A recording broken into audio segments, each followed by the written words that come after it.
Hello everyone, इस video में हम क्लास 10th इकोनॉमिक्स का चैप्टर 4 रीड करेंगे जिसका नाम है वैश्वीकरण और भारतीय अर्थव्यवस्था। तो चलिए शुरू करते हैं। आज के विश्व में उपभोक्ता के रूप में हमसे कुछ के सामने वस्तुओं और सेवाओं के विस्तृत विकल्प हैं। विश्व के शीर्षस्थ विनिर्माताओं द्वारा निर्मित डिजिटल कैमरे, मोबाइल फोन और टेलीविजन के नवीनतम मॉडल हमारे लिए सुलभ हैं। हमेशा भारत की सड़कों पर गाड़ियों के नए मॉडल देखे जा सकते हैं। वो दिन गुजर गए हैं जब भारत की सड़कों पर टेलीविजन, एम्बेसडर और फिएट कारें भी दिखाई देती थी। आज भारतीय विश्व की लगभग सभी शीर्ष कंपनियों द्वारा निर्मित कारें खरीद रहे हैं। अनेक दूसरी वस्तुओं के ब्रांडों में भी इसी प्रकार की तीव्र वृद्धि देखी जा रही है। कमीजों से लेकर टेलीविजनों और प्रसंस्कृति फलों के रस तक हमारे बाजारों में वस्तुओं के व्यापी विकल्प अपेक्षाकृत नवीन परिवर्तन है। 2 दशक पहले भी आपको भारत में बाजारों में वस्तुओं की ऐसी विविधता नहीं मिलेगी। कुछ ही वर्षों में हमारा बाजार पूर्णतः परिवर्तित हो गया। हम इस तीव्र परिवर्तन को कैसे समझ सकते हैं? ऐसे कौन से कारक हैं जो इन परिवर्तनों को ला रहे हैं और ये परिवर्तन लोगों का जीवन किस प्रकार प्रभावित कर रहे हैं? इस अध्याय में हम इन प्रश्नों का विचार करेंगे। 20वीं शताब्दी के मध्य तक उत्पादन मुख्यतः देशों की सीमाओं के अंदर ही सीमित था। इन देशों की सीमाओं को लागने वाली वस्तुओं में केवल कच्चा माल, खाद्य पदार्थ और तैयार उत्पाद ही थे। भारत जैसे उपनिवेश से कच्चा माल एवं खाद्य पदार्थ निर्यात होते थे और तैयार वस्तुओं का आयात होता था। व्यापार ही दूरस्थ देशों को आपस में जोड़ने का मुख्य जरिया था। यह बड़ी कंपनियों, जिन्हें बहुराष्ट्रीय कंपनी कहते हैं, के परिदृश्य उभरने से पहले का युग था। एक बहुराष्ट्रीय कंपनी वह है जो एक से अधिक देशों में उत्पादन पर नियंत्रण अथवा स्वामित्व रखती है। बहुराष्ट्रीय कंपनी उन प्रदेशों में कार्यालय तथा उत्पादन के लिए कारखाने स्थापित करती है जहां उन्हें सस्ता श्रम एवं अन्य संसाधन मिल सकते हैं। उत्पादन लागत में कमी करने तथा अधिक लाभ कमाने के लिए बहुराष्ट्रीय कंपनी ऐसा करती है। निम्न उदाहरण पर विचार करते हैं। इस उदाहरण में बहुराष्ट्रीय कंपनी केवल वैश्विक स्तर पर ही अपना तैयार उत्पादन नहीं बेच रही, बल्कि अधिक महत्वपूर्ण यह है कि वस्तुओं और सेवाओं का उत्पादन विश्व स्तर पर कर रही है। परिणामगत उत्पादन प्रक्रिया क्रमशः जटिल ढंग से संगठित हुई है। उत्पादन प्रक्रिया छोटे भागों में विभाजित है और विश्व भर में फैली हुई है। यूपर दिए गए उदाहरण में चीन एक सस्ता विनिर्माण केंद्र होने का लाभ प्रदान करता है। मेक्सिको और पूर्वी यूरोप, अमेरिका और यूरोप के बाजारों में अपनी निकटता के कारण लाभप्रद है। भारत में अत्यंत कुशल इंजीनियर उपलब्ध हैं जो उत्पादन के तकनीक पक्षों को समझ सकते हैं। यहाँ अंग्रेजी बोलने वाले शिक्षित युवक भी हैं जो ग्राहक देखभाल सेवाएं उपलब्ध करा सकते हैं। ये सभी चीजें बहुराष्ट्रीय कंपनी की लागत का लगभग 50 से 60% बचत कर सकती है। अतः वास्तव में सीमाओं का पार बहुराष्ट्रीय उत्पादन प्रक्रिया के प्रसार से असीमित लाभ हो सकता है। सामान्यतः बहुराष्ट्रीय कंपनियां उसी स्थान पर उत्पादन इकाई स्थापित करती हैं जो बाजार के नजदीक हो, जहां कम लागत पर कुशल और अकुशल श्रम उपलब्ध हो और जहां उत्पादन के अन्य कारकों की उपलब्धता सुनिश्चित हो। साथ ही बहुराष्ट्रीय कंपनियां सरकारी नीतियों पर भी नजर रखती हैं जो उनके हितों का देखभाल करती है। आप बाद में इस अध्याय में सरकारी नीतियों के बारे में अध्ययन करेंगे। इन परिस्थितियों को सुनिश्चित करने के बाद ही बहुराष्ट्रीय कंपनियां उत्पादन के लिए कार्यालयों और कारखानों को स्थापित करती हैं। परिसंपत्तियों जैसे भूमि, भवन, मशीन और अन्य उपकरणों की खरीद में व्यय की गई मुद्रा को निवेश कहते हैं। बहुराष्ट्रीय कंपनियों द्वारा किए गए निवेश को विदेशी निवेश कहते हैं। कोई भी निवेश इस आशा से किया जाता है कि यह परिसंपत्तियां लाभ अर्जित करें। कभी-कभी बहुराष्ट्रीय कंपनियां इन देशों की स्थानीय कंपनियों के साथ संयुक्त रूप से उत्पादन करती है। संयुक्त उत्पादन से स्थानीय कंपनियों को भी गहरा लाभ होता है। पहला, बहुराष्ट्रीय कंपनी अतिरिक्त निवेश के लिए धन प्रदान कर सकती है, जैसे कि तीव्र उत्पादन के लिए मशीन खरीदने के लिए। दूसरा, बहुराष्ट्रीय कंपनी उत्पादन की नवीनतम प्रौद्योगिकी अपने साथ ला सकती है, लेकिन अ, लेकिन बहुराष्ट्रीय कंपनियों में के निवेश का सबसे आम रास्ता स्थानीय कंपनियों को खरीदना और उसके बाद उत्पादन का प्रसार करना। अपार संपदा वाली बहुराष्ट्रीय कंपनी यह आसानी से कर सकते हैं। उदाहरण के लिए, एक बहुत बड़ी अमेरिकी बहुराष्ट्रीय कंपनी कारगिल फूड्स ने फरक फूड्स जैसी छोटी भारतीय कंपनियों को खरीद लिया है। परख फूड्स ने भारत के विभिन्न भागों में एक बड़ा विपणन तंत्र तैयार किया था, जहां उसके ब्रांड काफी प्रसिद्ध थे। परख फूड्स के 4 तेल शोधक केंद्र भी थे, जिस पर अब कारगिल का नियंत्रण हो गया है। अब कारगिल 50 लाख पैकेट प्रतिदिन निर्माण क्षमता के साथ भारत में खाद्य तेलों की सबसे बड़ी उत्पादक कंपनी है। वास्तव में कई शीर्षस्थ बहुराष्ट्रीय कंपनियों की संपत्ति विकासशील देशों की सरकारों के संपूर्ण बजट से भी अधिक है। ऐसी अपार संपत्ति वाली बहुराष्ट्रीय कंपनियों की शक्ति और प्रभाव पर विचार करें। बहुराष्ट्रीय कंपनी एक अन्य तरीके से उत्पादन नियंत्रण करती है। विकसित देशों की बड़ी बहुराष्ट्रीय कंपनियां छोटे उत्पादों को उत्पादन का ऑर्डर देती है। वस्त्र, जूते, चप्पल एवं खेल के सामान जैसे ऐसे उद्योग हैं जहां विश्व भर में बड़ी संख्या में छोटे उत्पाद द्वारा उत्पादन किया जाता है। बहुराष्ट्रीय कंपनी को इन उत्पादों की पूर्ति की जाती है, फिर इन्हें अपने ब्रांड नाम से ग्राहकों को बेचती है। इन बड़ी कंपनियों में दूरस्थ उत्पादों के मूल्य, गुणवत्ता, आपूर्ति और श्रम शर्तों का निर्धारण करने की प्रचंड क्षमता होती है। इस प्रकार हम देखते हैं कि बहुराष्ट्रीय कंपनी कई तरह से अपने उत्पादन कार्य का प्रसार कर रही है और विश्व में कई देशों की स्थानीय कंपनियों के साथ पारस्परिक संबंध स्थापित कर रही है। स्थानीय कंपनियों के साथ साझेदारी द्वारा आपूर्ति के लिए स्थानीय कंपनियों का इस्तेमाल करके और स्थानीय कंपनियों के निकट प्रतिस्पर्धा करके अथवा उन्हें खरीदकर बहुराष्ट्रीय कंपनियां दूरस्थ स्थानों के उत्पादन पर अपना प्रभाव जमा रही है। परिणामतः दूर स्थानों पर फैला उत्पादन परस्पर संबंधित हो रहा है।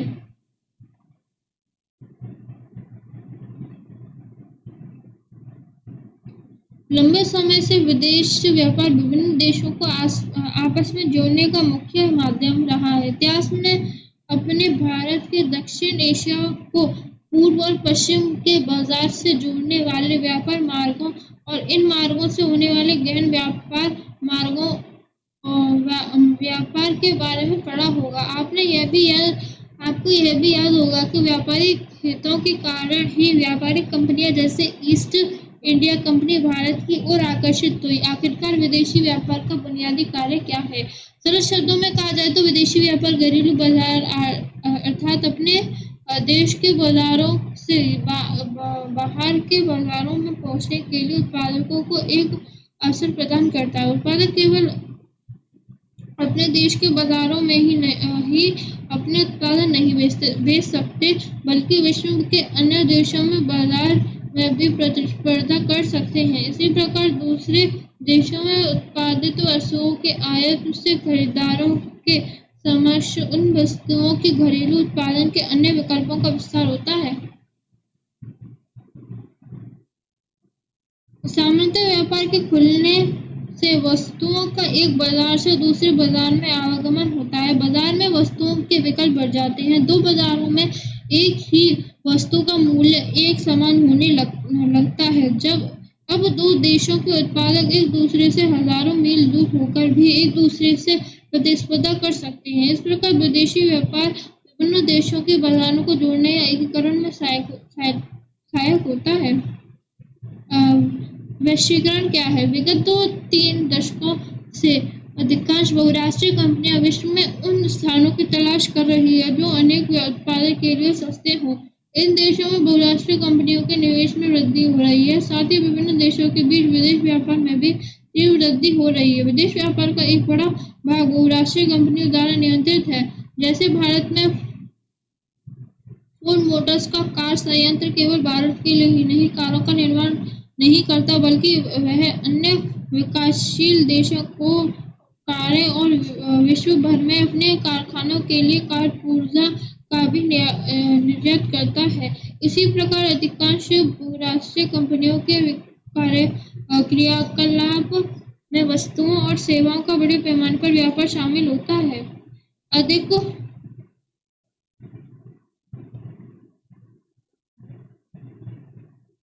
अधिक विदेश व्यापार और अधिक विदेशी निवेश के परिणामस्वरूप विभिन्न देशों के बाजार एवं उत्पादन में एकीकरण हो रहा है।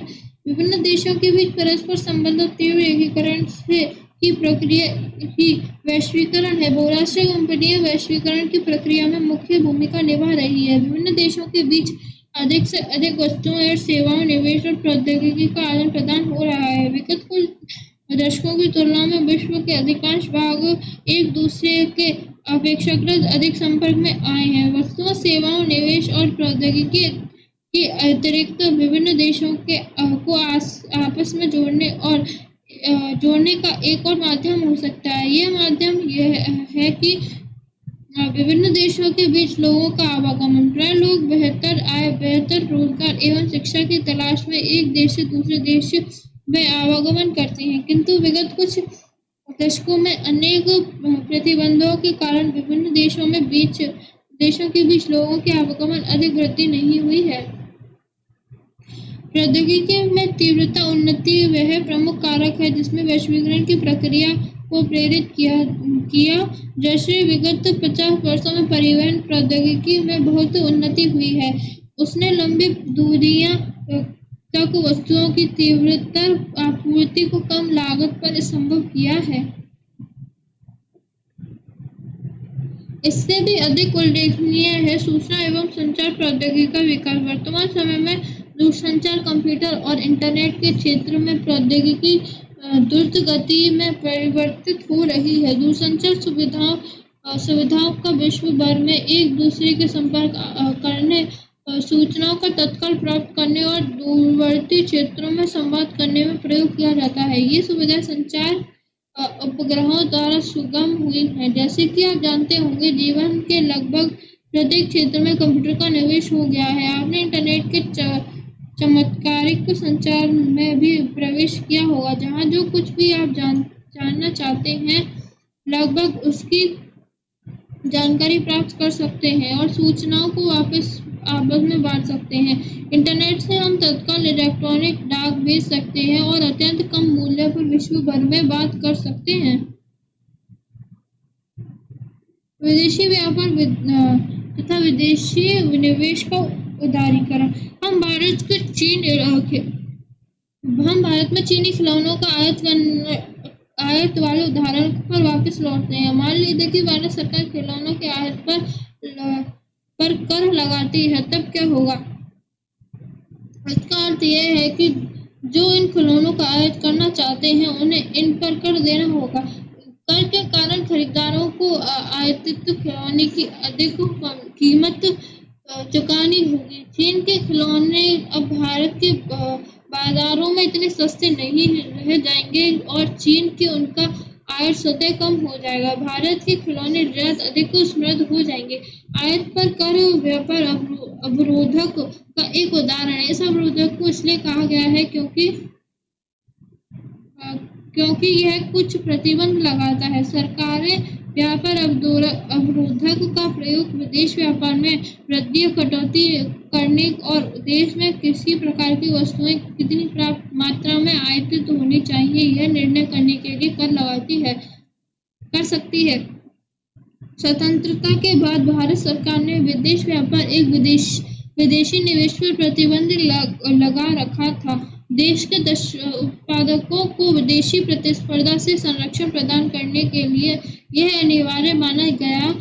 1950 और 1960 के दशकों में उद्योगों का उदय हो रहा है और इस अवस्था में आयात से प्रतिस्पर्धा इन उद्योगों को बढ़ने नहीं देती। इसीलिए भारत में केवल अनिवार्य चीजें जैसे मशीनरी, उर्वरक और पेट्रोलियम को आयात की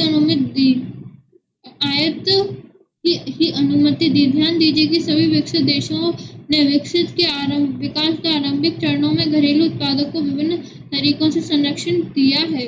भारत में करीब सन 1991 के प्रारंभ से नीतियों में कुछ दूरगामी परिवर्तन किए गए। सरकार ने यह निश्चय किया कि भारतीय उत्पादकों के लिए विश्व के उत्पादन से प्रतिस्पर्धा करने का समय आ गया है। यह महसूस किया गया है कि प्रतिस्पर्धा से देश के उत्पादकों के प्रदर्शन में सुधार होगा, क्योंकि उन्हें अपनी गुणवत्ता में सुधार करना होगा। इस निर्णय को प्रभावशाली अंतर्राष्ट्रीय संगठनों ने समर्थन किया। अतः विदेश व्यापार एवं विदेशी निवेश पर से अवरोधों को काफी हद तक हटा दिया गया। इसका अर्थ यह है कि वस्तुओं का आयात निर्यात सुगमता से किया जा सकता था और विदेशी कंपनियां यहाँ अपने कार्यालय और कारखाने स्थापित कर सकती थी। सरकार द्वारा अवरोधों अथवा प्रतिबंधों को हटाने की प्रक्रिया उदारीकरण के नाम से जानी जाती है। व्यापार के उदारीकरण से व्यवसायियों को मुक्त रूप से निर्णय लेने की अनुमति मिली है कि वे क्या आयात पर निर्यात करना चाहते हैं। सरकार पहले की तुलना में कम नियंत्रण करती है और इसलिए उसे अधिक उदार कहा जाता है।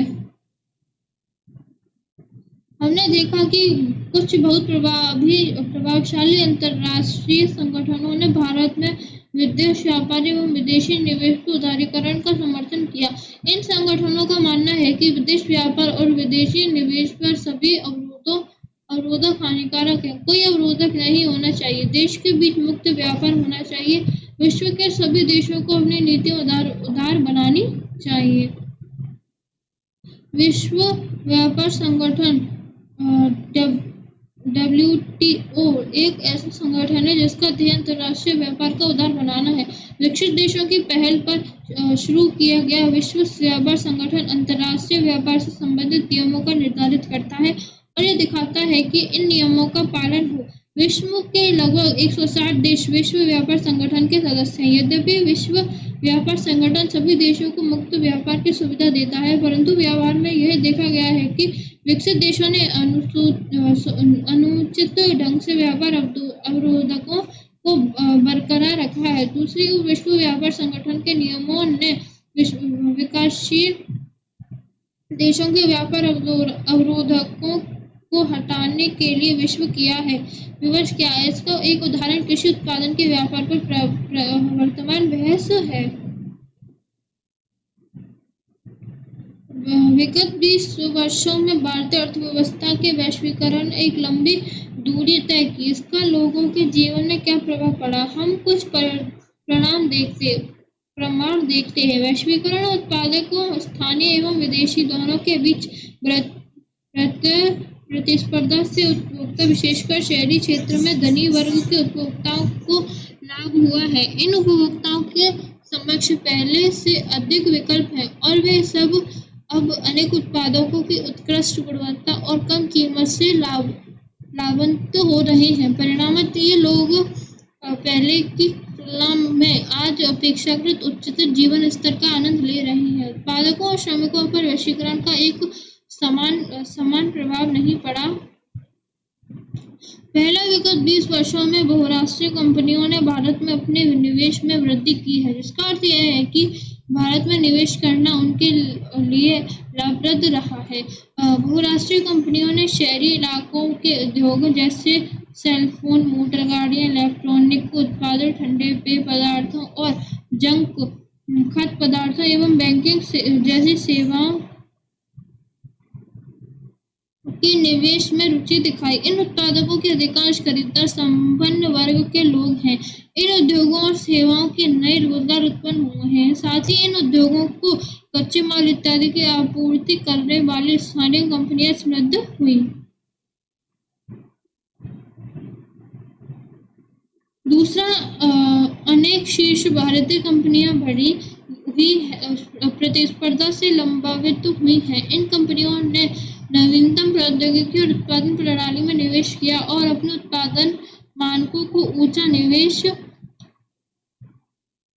ऊंचा उठाया। कुछ ने विदेशी कंपनियों के साथ सफलतापूर्वक सहयोग कर लाभ अर्जित किया। इससे भी आगे। वैश्वीकरण ने कुछ बड़ी भारतीय कंपनियों को बहुराष्ट्रीय कंपनियों के रूप में उभरने के आयोग बनाए हैं। Tata Motors, Infosys, Ranbaxy, Asian paints, Sundaram founders कुछ ऐसी भारतीय कंपनियां हैं जो विश्व स्तर पर अपने क्रियाकलापों का प्रसार कर रही हैं।